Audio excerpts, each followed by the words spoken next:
We've spent thousands of years molding dogs into highly specialized shapes. We bred them into herders, retrievers, and tiny lap companions. But cats? They've remained remarkably unchanged. Look at the African wildcat, or Felis silvestris lybica. Aside from being a bit taller and leggier, this wild predator is nearly identical to the animals sleeping on your couch right now. House cats remain solitary, territorial, obligate carnivores, built with the exact anatomy required to survive as a predator in the wild. Yet nearly 1 billion of them now live comfortably inside our homes. We didn't breed them for a specific job the way we did with livestock or canines. The cat simply moved in and made itself at home. Around 10,000 years ago in the Fertile Crescent, humans started shifting away from nomadic hunting to build permanent farming settlements. These new agricultural societies started storing excess wheat and barley in concentrated silos. That grain drew in massive, dense populations of mice and other rodents, creating an artificial buffet right at the edge of town. African wildcats native to the region quickly noticed this concentration of prey. Hunting near a human village required far less energy than stalking sparse, fast-moving prey out on the open savanna. Survival here didn't require strength. It required nerve. Wildcats less terrified of humans stayed longer in villages, ate more rodents, and raised more kittens. Over generations, natural selection rewarded this specific tolerance for human proximity. They traded the harsh competition of the wild for a reliable diet of human refuse and pests. It was a completely self-directed shift into a mutually beneficial living arrangement. Surviving near unpredictable humans required specific biological shifts under the hood. While they look the same on the outside, their DNA tells the story of how they adapted to our presence. This chart displays genetic differences between domestic cats and wild ancestors. The right peak highlights mutations in the DCC gene, reducing their fear response. On the left, the CYP1A gene allowed domestic cats to metabolize fats in human food scraps, unlike purely carnivorous wildcats. We didn't intentionally breed a specialized companion.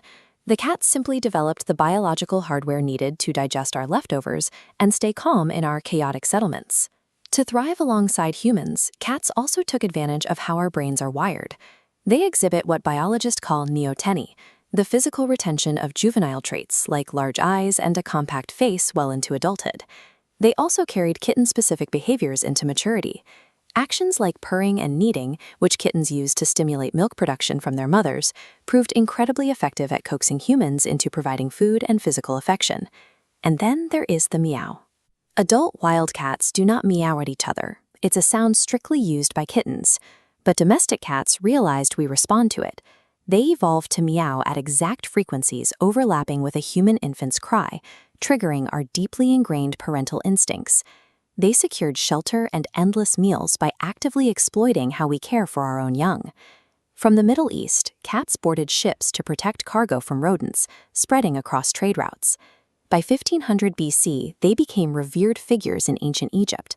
Statues like this bronze piece demonstrate their elevated status as earthly representatives of the divine. Despite living with them for millennia, humans didn't start intentionally breeding cats for specific looks until the 19th century.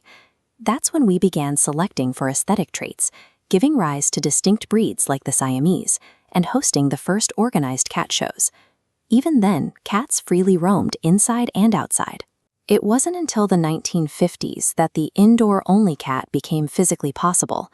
The spread of household refrigeration allowed people to store meat-based canned cat food, while the discovery of clay kitty litter moved their bathroom habits inside. At every step, the cat hasn't worked for us. It has simply waited for human innovation to create a more comfortable environment and then adapted to exploit it.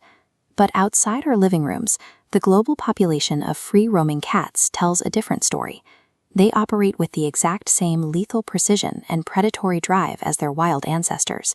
In North America alone, domestic cats are estimated to kill 2.5 billion birds and over 10 billion small mammals every single year. They hunt relentlessly, severely depleting local ecosystems.